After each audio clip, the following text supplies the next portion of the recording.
Hello horror addicts, कैसे हैं आप सब। आप सबका मेरे चैनल लिव हॉरर पर फिर से स्वागत है। आज मैं आपके लिए फिर से एक नई कहानी लाई हूँ।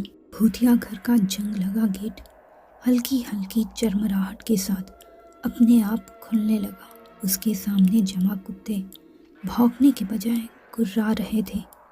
हमारे कदम अपने आप रुक गए। हम दोनों की जान हलक में आ गई थी। नितिन ने डरकर मेरी बाह कसकर थाम ली। गेट के सामने एक ऊंचा साया हिलता हुआ नजर आया। वो सिर से पैर तक किसी काले लिबास में लिपटा हुआ था। वो चल नहीं रहा था बल्कि हवा में तैर रहा था। हम दोनों सड़क के उस पार सांस रोके खड़े ये नज़ारा देख रहे थे। कुत्ते उसको देखकर बेतहाशा तेज आवाज़ में भौंकने लगे थे। तभी उस सुनसान सड़क पर एक ऑटो तेज़ी से आई। उसके पार होने के बाद हमने देखा तो वो साया गायब हो चुका था, पर हमको अच्छे से पता था कि हमने जो देखा वो सच था। हम दोनों पसीने से नहा गए थे। हम तेज़ तेज़ धड़कते दिल के साथ वहाँ से भागे। हमारी गली के सबसे आखिरी में पड़ने वाला वो घर सालों से बंद पड़ा था और सब लोग उसे भूतिया घर कहते थे। हम सब दोस्त आते जाते उस घर की तरफ देखना कभी नहीं भूलते थे।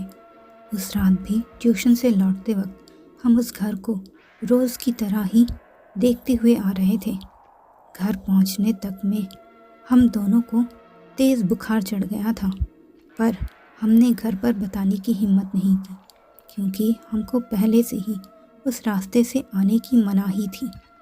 कुछ दिन बाद हमारी तबीयत ठीक हो गई, पर हमने उस रास्ते की तरफ मुड़कर भी नहीं देखा।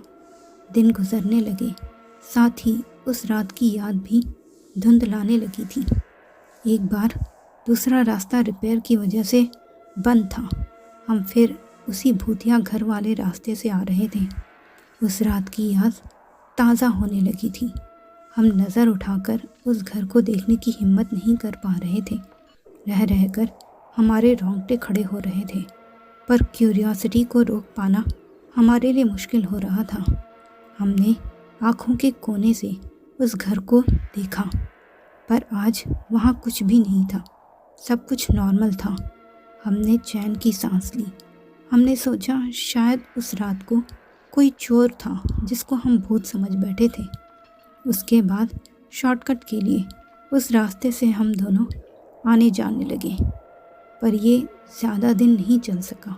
एक रात हम मूवी देखकर 11:30 बजे उसी रास्ते से घर लौट रहे थे। हम खुशी खुशी मूवी डिस्कस करते हुए आ रहे थे कि अचानक नितिन शांत हो गया। वो फिर से भूतिया घर की तरफ ही देख रहा था। जब मैंने उसकी नज़रों का पीछा किया तो मेरे दिल की धड़कन एक पल को बंद हो गई। उस भूतिया घर के दरवाजे पर वही डरावना साया खड़ा था और उसकी आग उगलती दोनों आंखें हम पर ही जमी हुई थी। मैं वहाँ से तुरंत दौड़कर भाग जाना चाहता था, पर जैसे मेरे पूरे बदन को लकवा मार गया था। मैं हिल भी नहीं पा रहा था। शायद यही हाल नितिन का भी था। अब वो साया हवा में तैरता हुआ दरवाजे से गेट के पास आया और फिर बंद गेट के पार हो गया। मेरा दिल इतनी तेज़ी से धड़क रहा था कि मानो सीने फाड़कर बाहर आ जाएगा। वो साया धीरे धीरे हमारी तरफ बढ़ रहा था, मानो हमारी बेबसी का आनंद ले रहा हो। जैसे कोई शिकारी अपने फंस चुके हुए शिकार की तरफ इत्मीनान से बढ़ता है। मुझे भी हमारे बचने की कोई उम्मीद नहीं नज़र आ रही थी। ना मेरा शरीर मेरे बस में था, ना मेरे मुंह से कोई आवाज़ ही निकल रही थी। उसकी सुलगती हुई आंखें जैसे हमारी रूह को खींच रही थी। अभी कोई 4-5 कदमों की दूरी ही बची होगी। अपनी मौत को ठीक अपने सामने देखकर मैंने डर से अपनी आंखें बंद कर ली और खुद को मौत के हवाले कर दिया। तभी किसी भारी ताकतवर आवाज़ को सुनकर मेरी आंखें झट से खुल गई। कोई मंत्र था वो जो पढ़ रहे थे। मैंने झट से आंखें खोली। हमारे और उस साये के बीच एक बड़ी रुद्राक्षों की माला लटक रही थी। मेरी आंखों ने उस माला को पकड़े हुए हाथ का पीछा किया। वो हमारे ही स्ट्रीट के शर्मा अंकल थे जो ज़ोर ज़ोर से कोई मंत्र पढ़ रहे थे। शर्मा अंकल जात से पंडित थे। वैसे तो वो पापा की तरह ही 9 to 5 की जॉब करते थे, पर पार्ट टाइम पूजा पाठ भी कराते थे। यह उस माला की शक्ति थी या अंकल के मंत्र का प्रभाव। वो साया अब हमारी तरफ नहीं बढ़ पा रहा था।